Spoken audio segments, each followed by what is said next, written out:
In today's lunch break, we're settling into the winter month with a warm and cozy black truffle risotto with Amanda Puck from Mariano's. Okay, so not only do you have a great recipe for today, but I am so sad that I didn't know about this magazine that they have at the checkout at Mariano's. Yes. It is chock full of really good recipes from great chefs. From all kinds of Chicago area chefs that have been on our show, that you've gone to restaurants to see. It's amazing. Thank you. We're really excited about the magazine. It really showcases what we do at the stores. And we also donate a percentage of proceeds every year to Blessings in a Backpack. So I love that. Really goes to a really good cause. Okay, and so now you're kind of featuring rice dishes. Because let's face it, we want that hearty kind of stick to your ribs food when it's this cold out. We love carbs. Yeah, exactly. We love carbs. Trying to be healthier in the new year, but rice is pretty healthy, I think. So right, it's a good alternative. All right, so you're doing a risotto today. Yep. So we are focusing on rice because we have global markets at Mariano's, and we feature ingredients from all over the world: Jose Andres olive oils, potato chips, tinned fish. So we have like a whole selection of great items. Right. But then we're like, rice. We have great rice. We have rice from Italy. We have rice from China. We have rice from North Carolina. So we're trying to really work with our chefs to develop these global recipes and flavors. And you've got some Spanish rice for your paella kits as well. Right, exactly. Which I think are pretty cool. I mean, you've got the pot and everything there. We got the pan, we got the stocks if you want to do meat, vegetarian, or seafood. We have the chorizo sausage. We have, obviously, in our meat and seafood department, you can get shrimp and lobster and chicken thighs and whatever else, you really desire to go. That's what I love about paella. You can totally customize it. Yes. Which is really cool. You're making our life so much easier, because I think that is one of the most difficult things. It's not the cooking, it's coming up with ideas of what to cook for your family. Recipes, can you get all the ingredients in one place, just making things really easy for people so that it's just sort of, they can just get everything and go home and have fun. All right, I'm ready. With wine, too. So, after January. After, in February, everyone can drink wine. All right, so you're sweating some onions? Yes, I'm sweating some onions. So, risotto to me is like a really fun recipe because it sounds very, luxurious and fancy, but, it's really easy to make. You just need patience. So that's like the key to it. It seems intimidating to people, but honestly, it's just slow and steady. Slow and steady is exactly right. So what I did before you came over is I started sweating the onions with some olive oil. So I used the Jose Andres olive oil, and I also used some Italian imported butter to give it a little creaminess to start. So I love when it's at this stage now. And now we're going to actually add the rice. So when we add this rice in, it's from our black truffle risotto kit.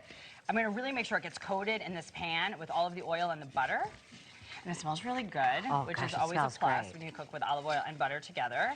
And you smell the garlic, which is nice. Yeah, and the truffles are already in that rice. So you can either use arborio rice. You can use the same recipe and just substitute the arborio rice, so you don't have to use the kits. Okay. But the kits come pre-flavored with some dry spices and also some truffles. So it's up to you. I always like to add more on at the end. Yes. So so we will do that. Especially because you brought your fancy little grater I know, we're going to get crazy. I love that grater so much. This is so cool. I'm obsessed. Thank you.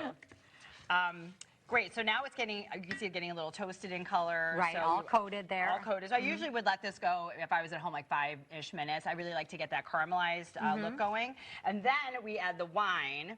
So I always joke, when you cook with wine, you have to cook with wine that you like to drink, because you're only going to use a little bit of it, so you want to make sure you can enjoy it with everybody in February after a dry January. Yeah. So I'm adding about a quarter cup, and I'm going to let that kind of cook off, and then I'm going to chill that for later on in February. Yes. For later on, 2 weeks exactly from today. So we're going to let that kind of, cook off, and you're going to just smell that great flavor, all that delicious stuff. So you're going to keep doing this, and this is going to take a full, probably, I can usually, 20 to 30 minutes is the max you'll be cooking risotto for. Okay. But what the key is once this is toasty and once the wine reduces, you're going to add stock. Little bit at a time, Yes, right? A very little bit at a time. So I did bring a big ladle, but I usually add 2 ounces at a time. And my husband's actually really excellent at making this. When we have people over, he's the one who does it, but I watch him, so I know. My husband has more patience than I do as well, so he's better at this. Yes, I know. It's fun to have them cook, and check it out. So we're going to keep stirring this very, you don't have to do it vigorously, but I would just make sure you're incorporating everything. And then you're going to see over time, the rice is going to develop a creaminess. It's going to look a little brothy. You're going to put in more stock and it's going to absorb it. It's going to absorb all that delicious flavor. And wait for the absorption before you add it again. Correct. So this is still a little too wet, but once you really see it absorbing, it takes a little time. But then you start adding more and more and more. And the recipe I think calls for almost 3 cups. I keep 4 on hand because you just never know, the rate at which will cook or that kind of thing. So. And I think with risotto, it's sort of like you don't follow a specific recipe. You just have to look at it and you have to taste it and make sure, is it still kind of too crunchy? Yes. Is it too juicy? And just keep going from there. Right. And what I love to say about risotto is that when you cook pasta, you love pasta to be al dente. Yes. It's the same with risotto. You don't want a mushy pot of rice. You want you want to taste the kernels of the rice. You really want to experience that. Yes. So I kind of have one that we're finishing this guy over up here. because We're it's plate beautiful. This up. So you can really smell the truffle, the Parmesan, all that kind of good stuff. So as we're getting close to the end here, that looks very creamy to me. So I'm going to add just a little bit of the imported Italian butter because it always adds such great flavor. So we're going to put a little bit of that in there at the end, about 2 tablespoons. And we're going to stir that in with, of course, a little bit of Parmesan cheese. A little bit of cheese. So we're going to do that in there. And what I love about adding the cheese is that you're going to see the cheesy pull of it. It really finishes it quite nicely. Oh, yeah. All right, while you're plating that up, I want to let people know you can check out Marianos.com for their locations, find all these different great rice dishes, and don't walk by the checkout without grabbing this magazine with wonderful recipes.